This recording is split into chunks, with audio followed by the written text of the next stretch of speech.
Hey guys, welcome back to Milo Lines YouTube. Milo, Henry. Today we're going to be talking another sort of sport, frisbee. Yeah. And some of the motions we see similar to the golf swing.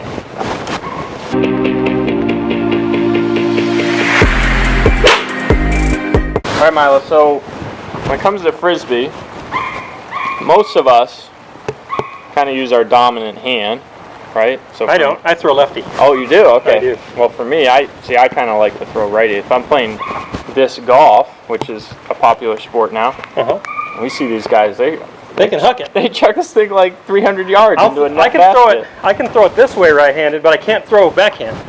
Okay. So it's weird. I can sling a frisbee like a right-handed thrower, but if I'm going to throw it for accuracy or playing catch with somebody, I always throw lefty. Okay, so perfect comparison for the golf swing. Do you see any similarities there? For sure. For me, it's almost exactly my golf swing. It's just on a level plane instead of down here most of the time. So some of the similarities is the change of direction. So I'm stepping as my arm goes back. Once my foot lands, my body starts to open up, and my arm kind of gets pinned, and then it slingshots off.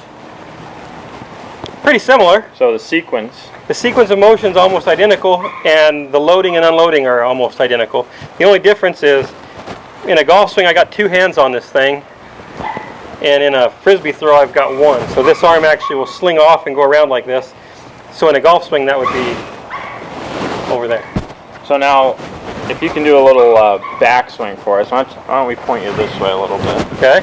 If you make your backswing motion, I don't know what they call it in frisbee or disc golf, but yeah, make that motion again. So if you stop right here, what about your left arm though? Why do we have a bend here? Do we want that? Yeah, it's powerful. It's an extra lever.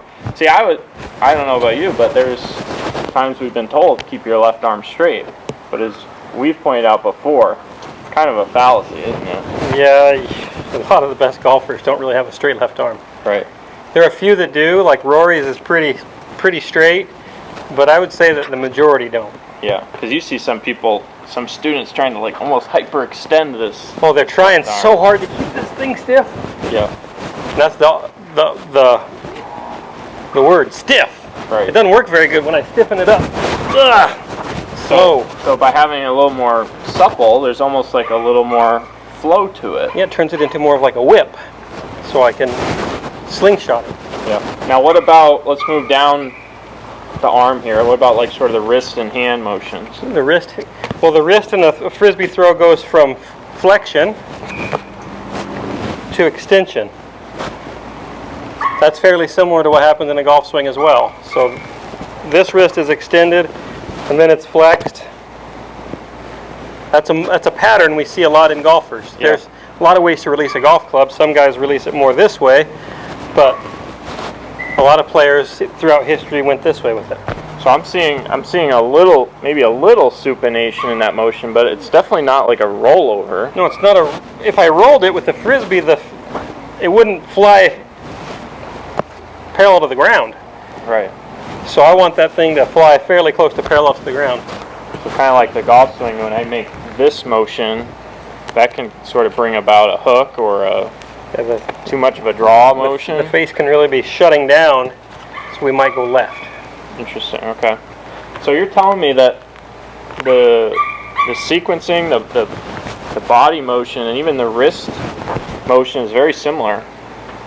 Even the grip is pretty close, huh? To a certain extent. Are you gripping it way in your palm? No, I'm holding it in my fingers, but it would be more of a weak grip. Yeah. So this would be more, let's say, in line with like a Jordan Spieth or maybe a Ben Hogan. Yeah. Well, Hogan's grip was probably more neutral. Spieth's is pretty darn weak. Mm-hmm. Morikawa's is pretty weak. Rahm's is pretty weak. So kind of like what they're doing. So they would almost take this and be like, oh, this is like my golf swing. Pretty similar. And Spieth's left-handed, so it'd probably be pretty easy for him. Yeah. So, yeah. But the key here, when you look at these guys throwing the disc really long, disc golfers, they're not just using their arm to throw it. No.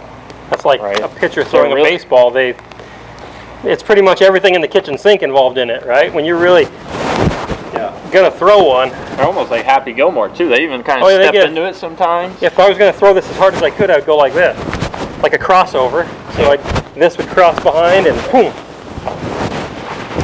So now, could I almost take that feeling of throwing this frisbee, where my arm kind of slings off, I got the wrist and the body feeling, could I go in and hit a shot with just my left hand? Sure. I mean, it'd be pretty hard. I mean, but even that one, I felt like I tipped it out a little bit. So I almost have to go slower to do it. You're going to have to go slow at first, but you can hit one-handed shots fairly well, lefty. John Daly does it very well. That one I felt like my body went ahead sooner. Yep. So that was more the right sequence, so your body got out. Yep. The step happened earlier. How about I add a step to it? That'd probably be pretty good. There you go. That's pretty tough to hit it solid though. Yeah, you hit it on the toe, but you did pretty good.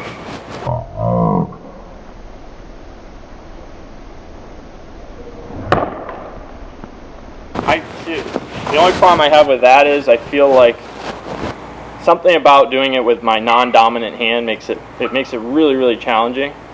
I probably wouldn't do that one that often. I would stick more, if I was to do one-handed ones, to the trail arm. Because that's something, I mean, for me, that's my dominant one. But Jordan Speed, his left hand's dominant.